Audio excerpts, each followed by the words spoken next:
Good morning, everybody. I am broadcasting live from Washington, D.C. Today we'll have Senator Black with us to discuss things that are happening in Ukraine. And I think you can see from the little picture down below, we will also have a friend of the show, Jim Jatras, who is a former diplomat and advisor to the U.S. Senate on GOP leadership and foreign policy. So without further ado, I want to go ahead and pass it to you guys. I know we'll be speaking about a lot that's happening in Ukraine. We had some developments just the other day with this 28-point peace plan. So I want to go ahead and pass it over to you guys and get your guys' input on that. Thank you, Morgan, for hosting us today. I'm always delighted to have Jim Jatras with us. He was right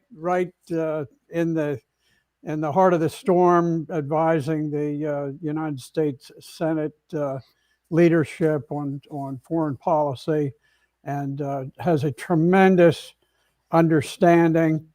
His mother was posthumously awarded a very, very high medal by the Serbian government for her loyalty to particularly the Christians in Serbia at a time when Bill Clinton had gone in and was backing the radical Islamic movement that was coming against them in Kosovo.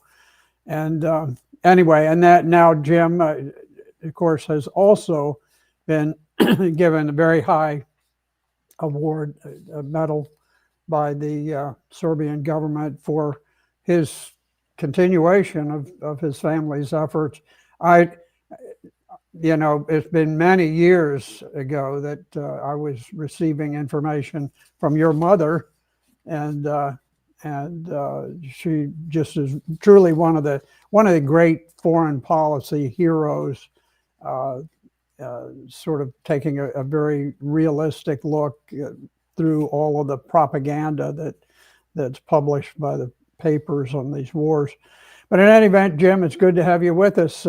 It looks like the world is about to turn upside down, and perhaps the Ukraine war will soon end. What do you think? Well, first off, thank you for your kind words about my mother, and maybe my parents have always valued your friendship and your strong witness on all the things that we've been doing wrong in the world, not only in the Balkans, but elsewhere. I mean, your work on Syria was very inspiring. And, let's hope that, this Ukraine thing is coming to an end.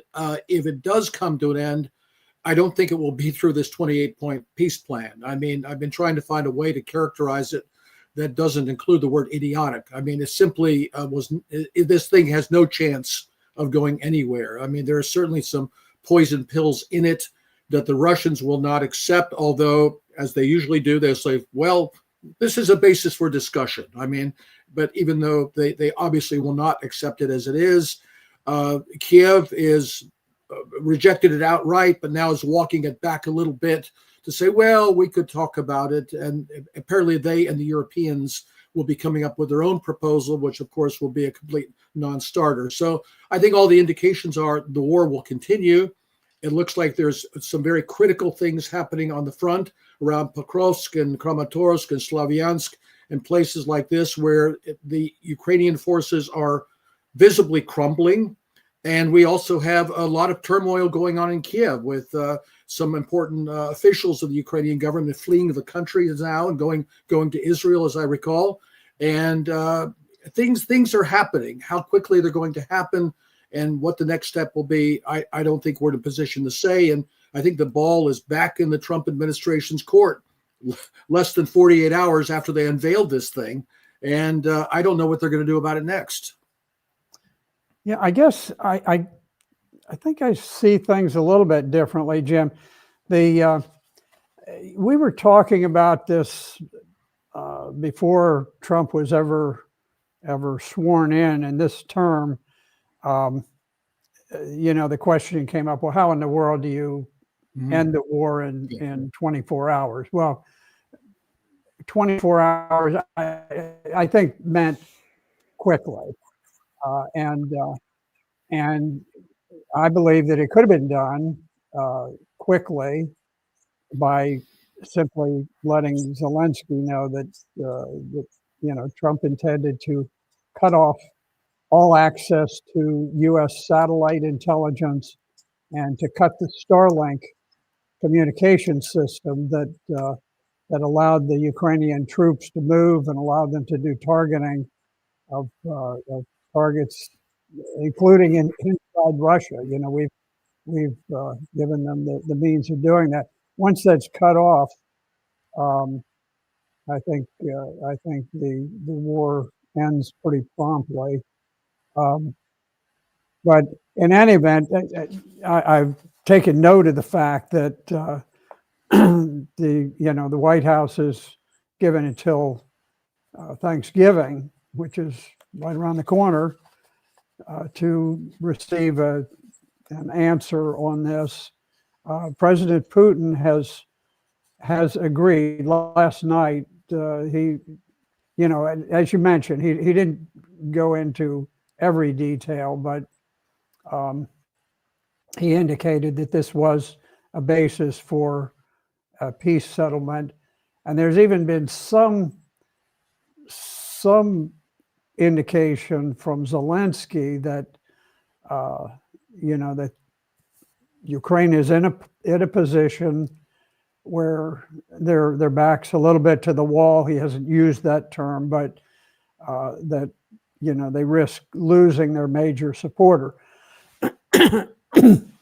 From the beginning, the United States under Barack Obama planned and instigated the whole war.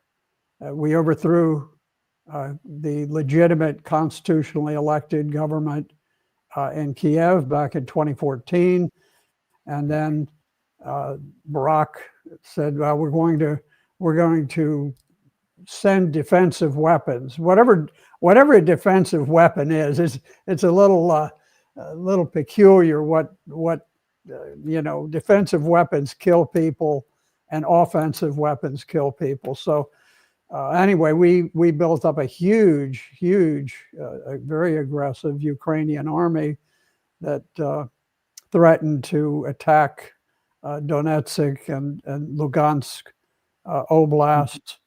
And in any event, I think this is going to be a genuine push to end the war.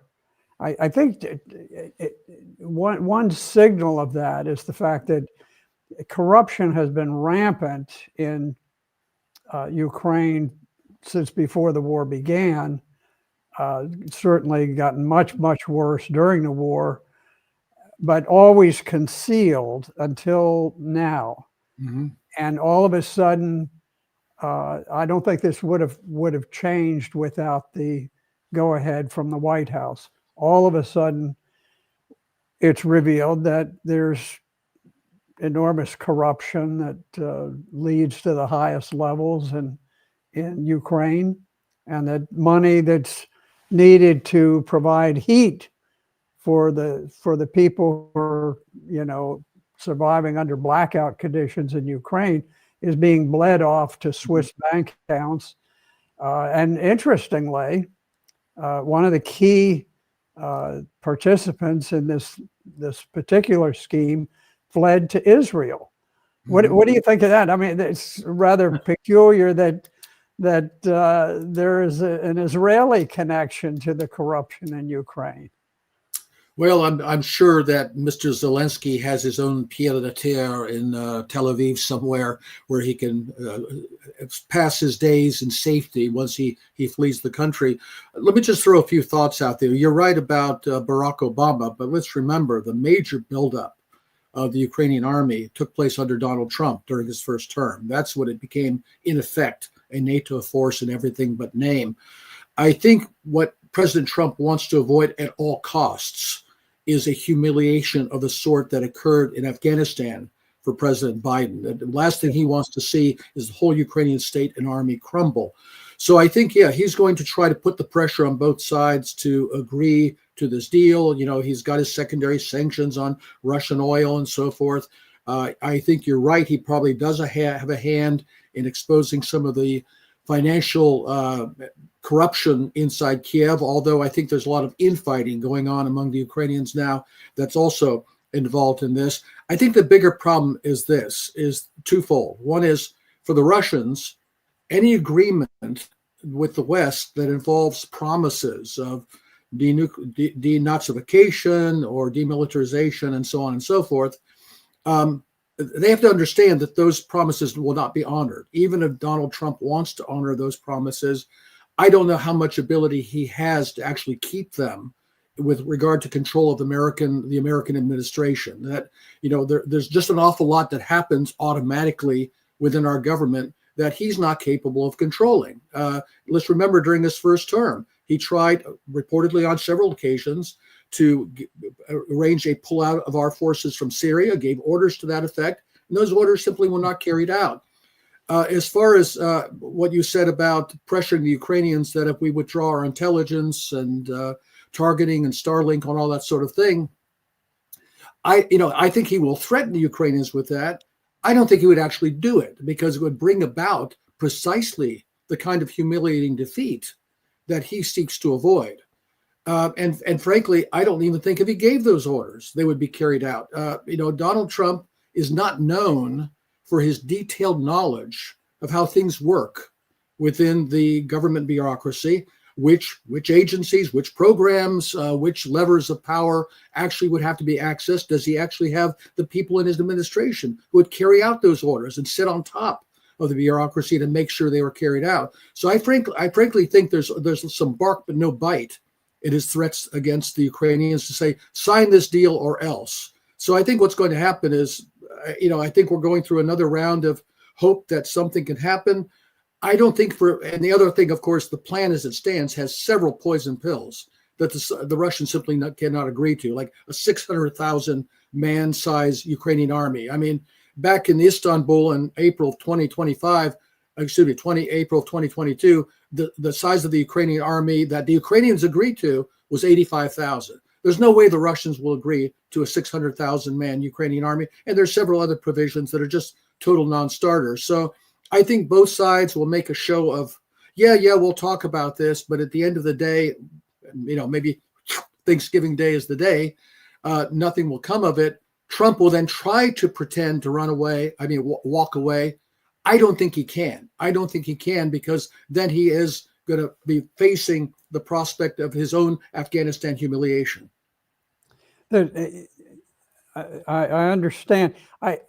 One thing that has changed is the recent elections here in Virginia and New Jersey, different places, were very informative because they were uniformly bad for Republicans. Yeah. And here in Virginia, we had three wildly different candidates. We had ones who were good at this and bad at that. We had very conservative gubernatorial candidate. We had a militant homosexual for lieutenant governor. It was a wild disparity of people. But what I found very interesting is that all of them, each one, including our attorney general, was very respected, good campaigner, solid guy. All of them lost by similar margins. So it didn't seem to matter what the characteristic of the individual was. And that tells you that there is a mood shift that is not a good one for Republicans right at the moment. And I think that there's tremendous pressure in the White House now to rectify this, to turn things around and to do it rapidly. I don't know the exact dynamics within the White House, but I think the message is clear to them. I don't think they are, running from reality. I think they recognize, okay, we've got a big problem. We got to fix it. And you can see it already with shifts in the tariffs, dropping the tariffs on various agricultural products. And the one thing that can revive the economy before the midterms is to drop the price of oil from roughly, I mean, it's dropped below 60 now, but for a long time it was sort of stabilized at $60. Drop it down to $30 a barrel. And that can be done by freeing up Russian oil, potentially Venezuelan oil, but that's so murky now that it's hard to say. But it's clear cut. If you part of the agreement is that we would drop sanctions on Russia, and then their oil would freely flow at a market price. There'd be tremendous competition in oil, and I think there'd be a very severe decline in the oil price, which naturally just flows to the bottom line of companies all over the United States, which is interesting. You watch the stock market, tremendous turbulence over the last week. The one thing that seems to be happening is that the Dow, which represents a lot of the old line, manufacturing and production and transportation things, that's going up. So that can be continued if the oil price can drop, but that means that war's got to end. So I think there's a little different motivation for President Trump and the administration than there was just prior to the elections. Well, the Trump administration and President Trump personally, as many people have characterized it, tends to be very transactional in his view of things. And he seems to think that everybody else in the world is as well. That if I come in with a good deal, hey, you could make some money here, that they'll respond to it that way. And I don't think the Russians think that way. In other words, I think that we saw this even in Alaska, and there have been other plans floating around. There's one saying, oh, we can build a bridge across the Bering Strait. We can explore the Arctic together, all that stuff. We can do deals. And I don't think the Russians think that way. I don't think they're going to say, oh, fine, we're going to give up some of our stated strategic national security objectives because you're going to lift sanctions on us. First off, the Russians have heard that story before. It took how many years after the fall of the Soviet government for the Jackson-Vanik sanctions on Russia to be lifted? And as soon as they were, they immediately got replaced by Magnitsky sanctions. So I think the Russians would take with a huge grain of salt any promises about the dropping of Western sanctions. Secondly, I'm not sure that the Western sanctions on their oil are necessarily the highest thing on their concern. I mean, frankly, for them, a high price of oil is better than a low price of oil. So I think that the idea that suddenly their oil would be out on the global market in a way that benefits the United States, I don't think is necessarily such a big, carrot for them. So I think you're right about that with the Trump administration. I mean, let's face it, they're in trouble politically. I mean, here we have him schmoozing at the White House with this Islamo-communist from New York now, at the same time that he's hammering Marjorie Taylor Greene and people like Thomas Massie and other, I don't know what your thoughts are, Senator, but I think really first-class patriots, anchors of what I thought the MAGA movement was supposed to be. I think the guy has just totally lost his moorings here over things like, his utterly slavish attitude toward Israel, his whatever his interest in the Epstein files is. This thing is coming apart at the seams. I think you're right. He's thrashing around for something that's going to get him out of this mess. But I don't think offering a sweetheart deal to the Russians so they can get their oil on the market is going to be the big draw that he might hope it is. Well, it may not be a big draw for Russia, but it certainly is a great motivator for Trump. Sure. That's really my point. Yeah. And you mentioned Marjorie Taylor Greene. She has been magnificent. Tommy Massey, he's been incredibly good. And it's just a shame. I mean, these are the people that brought Trump to the dance. you dance with the ones who brung you. That's what they say. I guess not anymore. And they brung him, and so I think that's going to be very harmful for Trump. He's beyond that honeymoon period where you could get away with doing anything, and he's going to have to smarten up. I think it's hard to say whether perhaps some change has to take place within the the White House chief of staff, who's the gatekeeper for all of this stuff, and who really can sort of orchestrate a lot of things. But I think there is certainly Russia wants to end the war. They've always wanted to end the war. They didn't want the war to start. And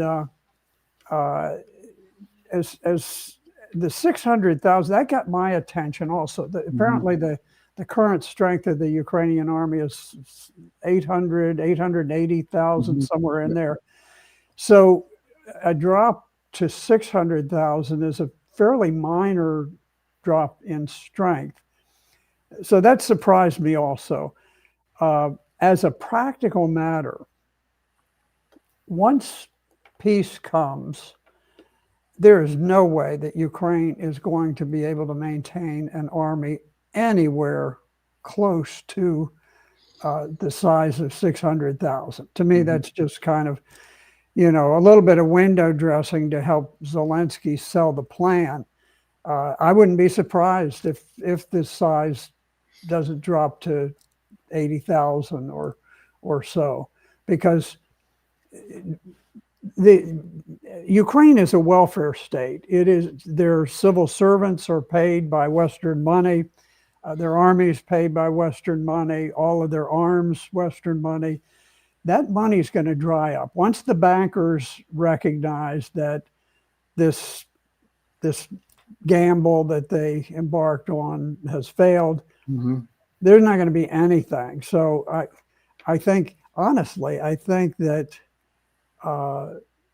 Ukraine is going to be in a position where they are going to need to work with Russia so that Russia can help them to rebuild. I think there's going to be much more economic support flowing from Russia than there will be from Europe. Europe, once the illusion is blown to pieces, and people begin to openly talk about the fact that this war was irrational from the get-go, nobody is going to want to be sending money from Germany and from all of these other countries, from France and Great Britain. They're going to have to answer to their people why their own military forces have been hollowed out to ship money off to a losing venture that never had a ghost of a chance of succeeding. There's a lot there, and I think you're right about what any future reconstruction of Ukraine would look like. I guess the big hurdle is what kind of state exists in what is now Ukraine. What kind of state supersedes it? If you look at the plan, there's a lot of, frankly, promises about denazification, extremist parties, holding elections, and so forth. And I think the concern on the Russian side, among many, would be if there is a ceasefire, if the plan is accepted and the Russians agree to stopping their offensive in Kherson and in Zaporozhye oblasts, short of what they regard as their constitutional limits now, as part of the Russian Federation, that in effect becomes a kind of a Korean DMZ, which I think this plan is designed to set up. That's what I wrote back in December, that with the Charlie Brown kicking the football kind of thing, to get the Russians to buy another essentially Minsk agreement where all sorts of things are agreed to, but none of them are carried out. And then once that ceasefire starts, once that line is frozen, that becomes the substitute for a peace agreement. We end up like Korea, where there's a permanent cold standoff. There's no war, but there's no peace settlement either. And I think that's what the objective is now for the West. And I think, frankly, even for the Trump administration, if not President Trump personally. And I think that's the real danger that the Russians see. What I told you just before the program, when I was in Serbia this past week, I talked to a number of people, both Serbian and also Russian, with, I think, very good sources of information in Moscow. And there's a lot of pressure on President Putin not to agree to anything of this sort, that anything short of not only taking Kharkov and Odessa, but probably Kiev, is going to be a very hard sell for the Russians, who have invested a lot of blood and treasure in this war, not to just end up with another phony peace agreement that their partners in the West simply will not honor any more than any of the other previous agreements. Now we can say, well, maybe President Trump is different, and maybe in his heart or in his intentions, he is different in terms of what he wants. I'm not sure he can deliver, and I don't know the Russians think he can deliver. You remember that there was an agreement in principle in Anchorage between Presidents Trump and Putin, and Trump appeared to agree to what were really very minimal demands from the Russian side. And then he promptly turned around and said, well, I have to talk with the rest of the boys and see if they'll go along. And of course, they didn't. So I think we're still in a very fluid situation here. And there's going to be a lot of pressure on the Russians to say, no, the facts have to come first. We have to have the situation on the ground accommodate our demands before we agree to any paper promises coming from the West. I don't know. I hear different things. There's a lot of pressure that on Putin, who has admitted in the past that he was hoodwinked by Western promises, not to try kicking that football again. Yeah. Of course, there are various pressures. One of the great stories that will be written for the Russian people will be how Russia withstood the economic sanctions and the tremendous cost of war, and still maintained a very solid economy.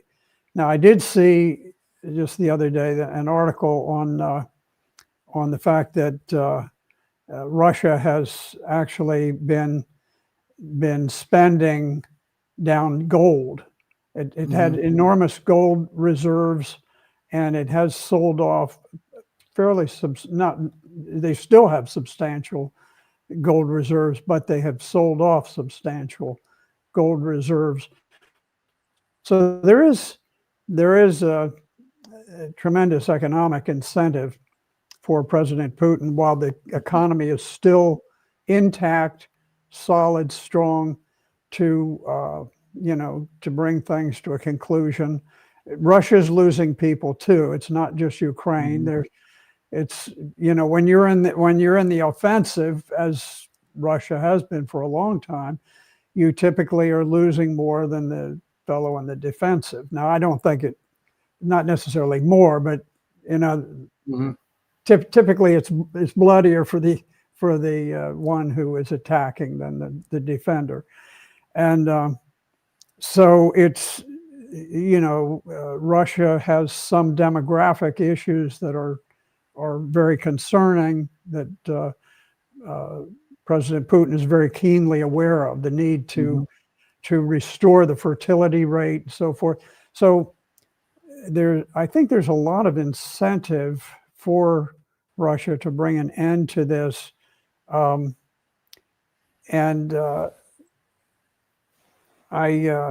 We'll see how it unfolds. Now, one thing that is very clear is that the Russians, the momentum on the battlefield is tremendous, and it's growing. Now, we're talking about modern drone warfare. The days of the great armored movements are over, apparently. And we're almost going back to a World War I type of scenario where the machine gun had done away with cavalry charges, and tanks had been invented, but they were clunky and few in number, not really relevant. And so it was just this bloody battle from the trenches. And now you have a very similar type of situation. You can't use trenches so much anymore because those can be attacked by drones. But anyway, it's a very, very bloody type of war that the West still has not come to grips with. We really don't understand that modern warfare is not what it was back when we started this, and you would think we would be figuring something out after American generals planned the great Ukrainian spring offensive that turned into one of the greatest armored debacles in modern history, when they attacked the Russian lines, and the Russians just almost stopped them cold. Yeah. So what's happening now, though, is that Kupiansk has fallen. That was a very major battle. Pokrovsk is the real major, most important battle. That has been won. I don't think, Russia hasn't quite declared victory, but they have captured Pokrovsk itself, and they're closing in on Minorod, which is sort of almost like a sister city there, and other smaller cities that surround it. So there's a whole agglomeration that is a major, previously a major population center, and not, the tendency has been to just focus on Pokrovsk itself, which had a population about 60,000. But when you tally it all up with the surrounding areas, it comes to a couple 100,000. And it's in this very strategically vital location that kind of is the linchpin to a whole array of cities beyond. And this is happening all over the line. Just the entire line is beginning to, the Russians are moving faster, taking over more and more.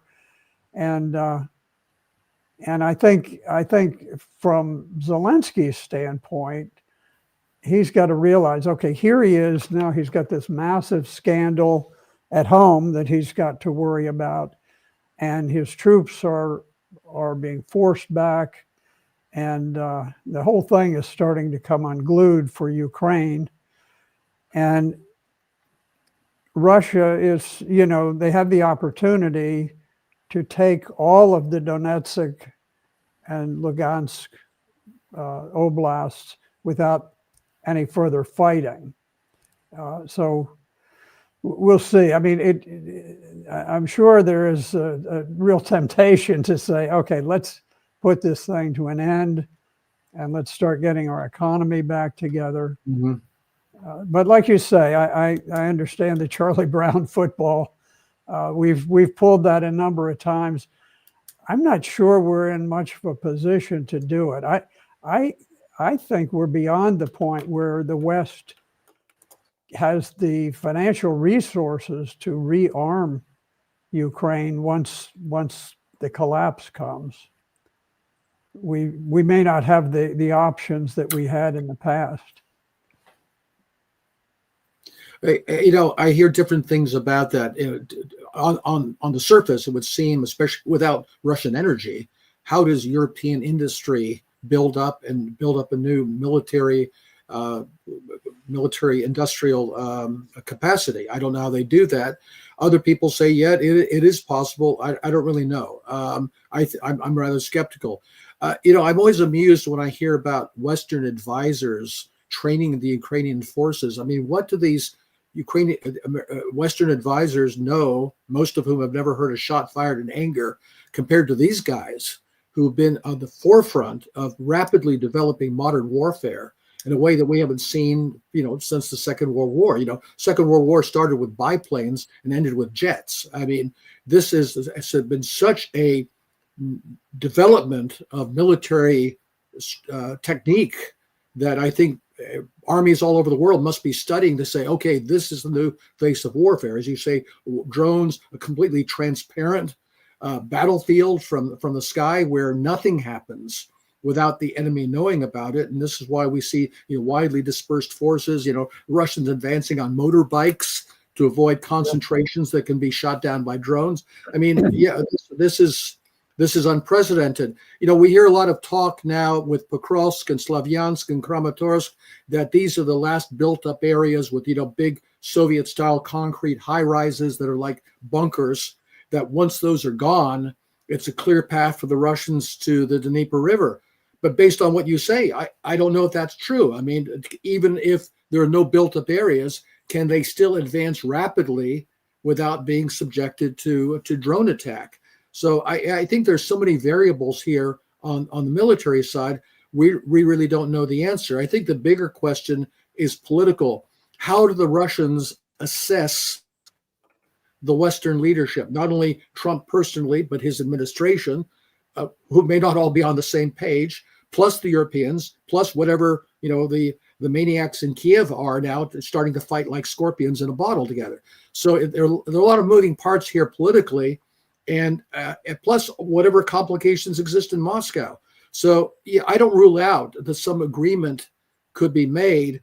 I think at this point, though, we're still looking at the Russians saying, okay, in principle, we'll agree while we work out the details and as we continue to advance, and let the other side continue to crumble. I think that's what we're going to see for the short term. My bigger fear is that as this crumbling occurs, somebody on the Western side is going to want to pull a rabbit out of the hat, a false flag of some sort, some way that they think they can bait the Americans in. Because at this point, that's the only way I think they think, whether correctly or not, they can stabilize this thing.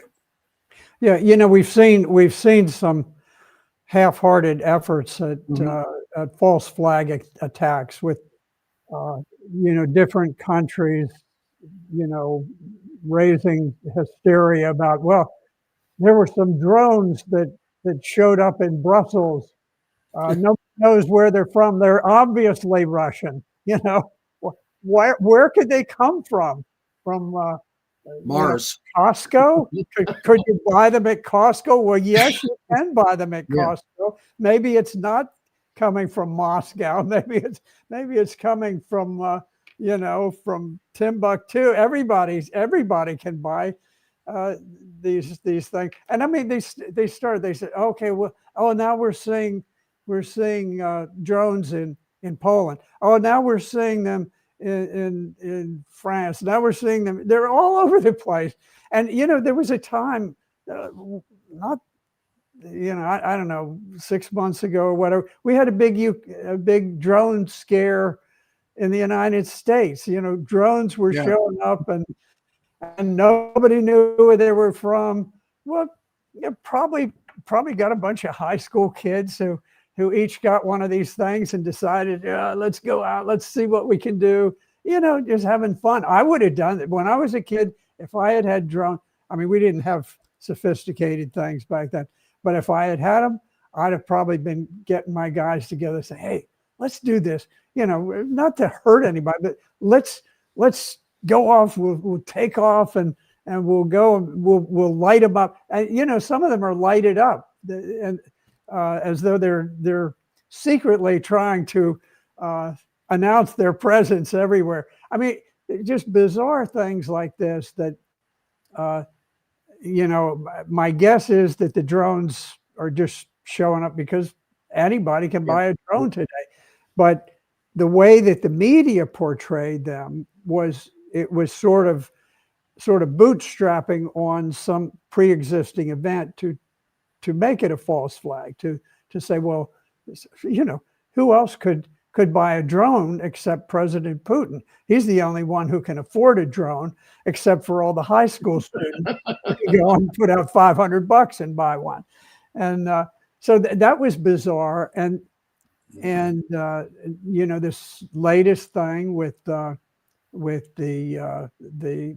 small bomb that derailed a train in Poland, and here you have this explosion goes off, and then it blocks. I don't know whether it actually derailed or it blocked the train before it was derailed.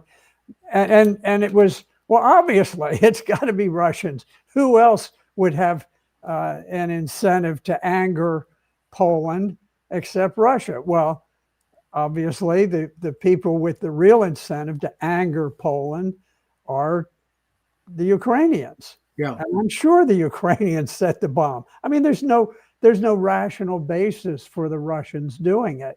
And you have to look, there has to be a reason, a rational reason why someone would do something in the first place. If it goes against their interest, why would they do it?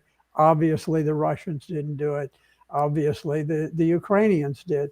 So you have all these kind of half-hearted, thrown together things that, but you're right. I mean, you know, you still have MI6, you got British MI6, they're the masters of the false flag attack.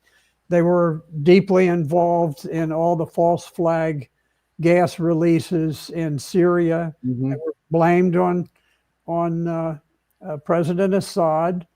And you never had a single journalist who said, well, why, if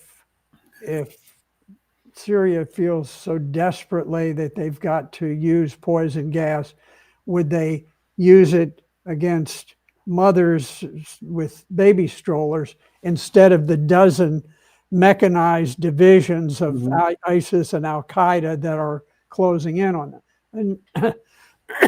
And you never had a journalist who ever dared to ask that question because the answer is so obvious. There was no rational reason why President Assad would have authorized that, and every reason in the world that the jihadists would. So, well, we will see where we go, Jim. I think there's a lot unfolding right now. I know there's a tremendous lashback from the old guard, the Roger Weicker out of Mississippi, U.S. Senate. He's the one who had said we couldn't roll out sort of a first use of nuclear weapons against Russia very early in the conflict, and so he's all upset. And you have Mitch McConnell, who has there's never been a war that was fought that didn't bring about some benefit to somebody that he's connected with. So he's all upset about it. But I hope that this leads to peace. But as you mentioned, there certainly there's a distance to go. But we'll see how it unfolds. Yeah. I can't help but thinking of an analogy that we have one side that holds all the cards but doesn't want to call because they're hoping the other side will fold, and the other side that holds no cards, but they keep bluffing and raising the stakes, hoping that the guy with the cards will fold. And unfortunately, I think for the short term, that's going to mean continued escalation. The Russians will press forward, waiting for the other side to crack, and maybe they will at some point in the not too distant future. And our side will keep thrashing around, trying to find some way to pull a rabbit out of our hat. But there ain't no rabbit, and there ain't no hat. So it's a very grim situation. I probably shouldn't chuckle over it, but I hope something good can come of it. I just don't see it on the negotiation front, but I hope I'm wrong. Okay, well, we've got a little difference of opinion. I'm a little more optimistic, but always very interested in what you have to say because you've got a tremendous insight, and so maybe we'll talk about it soon and see how things are unfolding. But thank you very much for being with us, Jim. It's been great having you. I hope you'll be in a position to tell me I was wrong. So thank you, Senator. Okay. Goodbye now. Bye-bye.